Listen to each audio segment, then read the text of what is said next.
beyond what you already said about them kind of like trying to go for the opposites of what they're known for, what do you think was, and it's just from an artistic standpoint, was the biggest mistake that Drake made?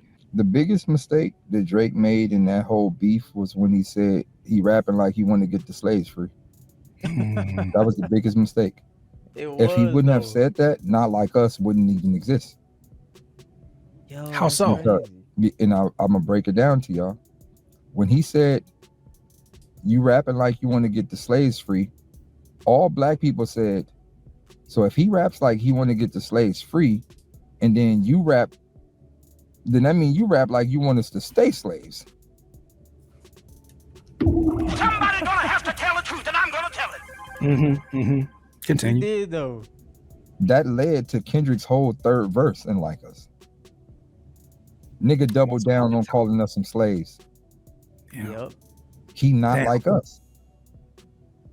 Wow. He I not never black. looked at it like that. Basically, that's basically that led to that whole song.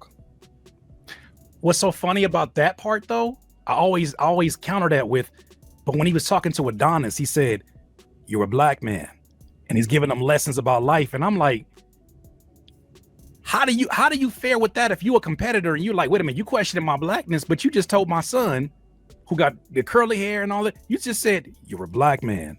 These are the lessons that a man should carry with him. He basically telling his son, don't ignore your real heritage.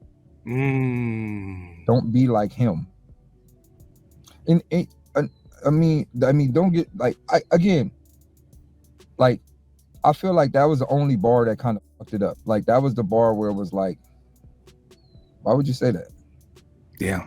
But other than that, weird. Like, yeah, it was a good fight, man. It was a good fight, top to bottom. I personally feel during that whole rap beef, and it is another minor mistake. Like, you know, Drake is heavy in the battle rap culture, heavy. Like he rocks with the battle rap culture a lot, right? Which makes his whole like misunderstanding of what to say and when to say it, and like just strategy overall kind of confusing, because it's like, this is Drake we're talking about. This is the same Drake who, like he said, is a fan of battle rap. So like, why wouldn't you utilize strategy a little bit more? I don't understand why wasn't none of them called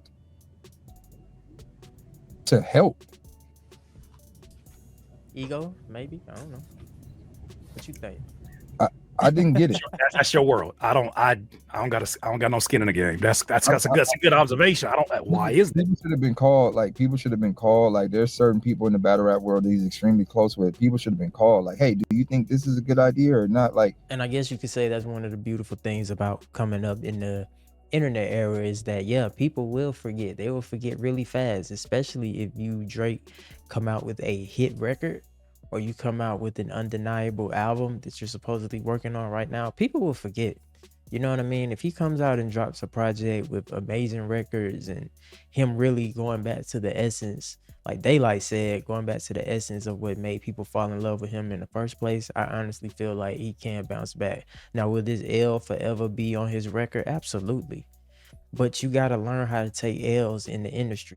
You got to learn how to take L's in life in general. Just because you take a L, that don't mean that it's over.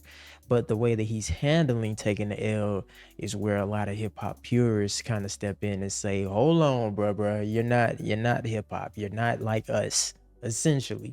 You know what I mean? But I'm really interested to see exactly how Drake bounces back from this. You know what I mean? Because it was an ugly loss, man. It was an ugly loss. It was a loss. It was like you watching somebody lose, but they're not accepting it. And it's just like, my God, bro, just go down.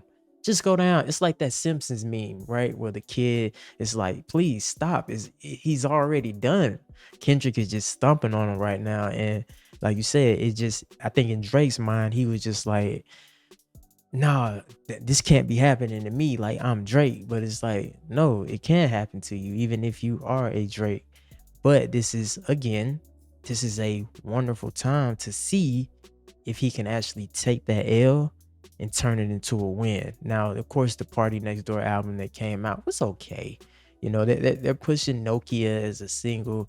Not really a fan of Nokia. There are a lot of tracks on the album that could go as a first single, but not really a fan of Nokia. But I'm waiting on Rap Drake. I'm waiting on that next album Drake just to see where his head is at, just like everybody else, because, you know, like you said, it was an embarrassing loss in front of the whole world. And a year later, ladies and gentlemen, a year later, March, we're still talking about a battle that took place last year. But that just goes to show you the impact that that battle had. And I honestly think this is not the last time we'll be talking about it. We'll be talking about this thing for years and years and years. But yeah, man, it's thankyouriez. Until next time, ladies and gentlemen, make sure y'all be safe, stay carefree, and I'll catch y'all later. Peace.